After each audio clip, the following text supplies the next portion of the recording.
अब जरा बढ़ते हैं आगे। सरकार के कुछ लगातार हम आपको बताते हैं कि आदाद व शुमार कुछ रखे जाते हैं ऐवान के सामने, जम्मू कश्मीर के हवाले से सवालात भी पूछे जाते हैं।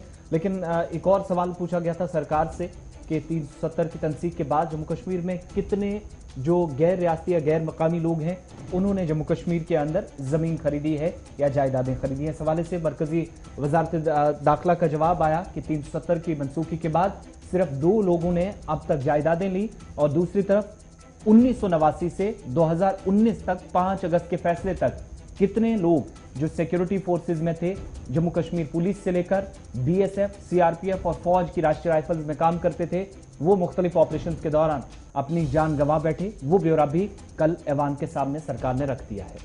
ये बड़ा इंपॉर्टेंट है जी। पहले सवाल किसने पूछा था? जिस मेंबर पार्लियामेंट ने सवाल पूछा था उसका ताल्लुक जम्मू कश्मीर से नहीं है जी। सवाल बड़ा दिलचस्प था, एक तो ये, और फिर सिक्योरिटी को लेकर जो सवाल पूछा गया था वो भी जम्मू कश्मीर के किसी भी मेंबर ने नहीं पूछा था, बल्कि जम्मू कश्मीर के बाहर के मेंबर ने पूछा। तो इससे आप सेंसिटिविटी समझ सकते हैं कि पार्लियामेंट मेंबर जहां कहीं का भी हो वो कितना जम्मू कश्मीर पर नज़र रख रहा है और जम्मू कश्मीर की सूरत हाल को वो कितना गौर से देख रहे हैं। और यही वजह है कि कल मरकजी वजारत दाखिला ने इस बात का इतराफ़ किया कि 2 बरसों के दौरान सिर्फ 2 गैर मकामी अफराद ने जम्मू कश्मीर में जायदादें खरीदी हैं, और साथ साथ ये भी बता दिया कि जायदाद खरीदने के लिए कोई सख्ती नहीं है, यानी कोई पेचीदगी नहीं है और आसानियां हैं जी, जो भी आ सकता है वो खरीद सकता है। और तीसरी बात जो बड़ी इंपॉर्टेंट है वो भी इसमें ये बताई गई है कि जो लोग जम्मू कश्मीर आना चाहते हैं उनके लिए काफ़ी राहें आसान भी हो गई है।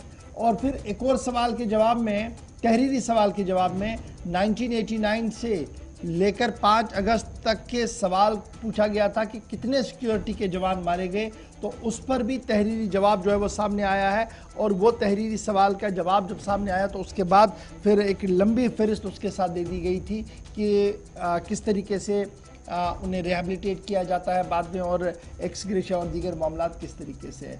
तो जम्मू कश्मीर के अंदर सूरत हाल पर कल ऐवान के अंदर सवाल पूछे गए थे, सवालों का जवाब आया है। और आज भी 3-4 सवाल हैं, डेवलपमेंट को लेकर है, इंफ्रास्ट्रक्चर को लेकर है, पॉलिटिकल प्रोसेस को लेकर सवाल है। देखना होगा कि आज राज्यसभा के अंदर जब ये सवाल सामने आएंगे तो उन सवालों का जवाब सरकार क्या कुछ देगी, और सबकी नज़रें उस सवाल पर रहेंगी जिसमें यह कहा गया था कि पॉलिटिकल इनिशिएटिव जम्मू कश्मीर के अंदर हुकूमत कब लेने जा रही है, यानी स्टेट हुड को कब रेस्टोर किया जा सकता है।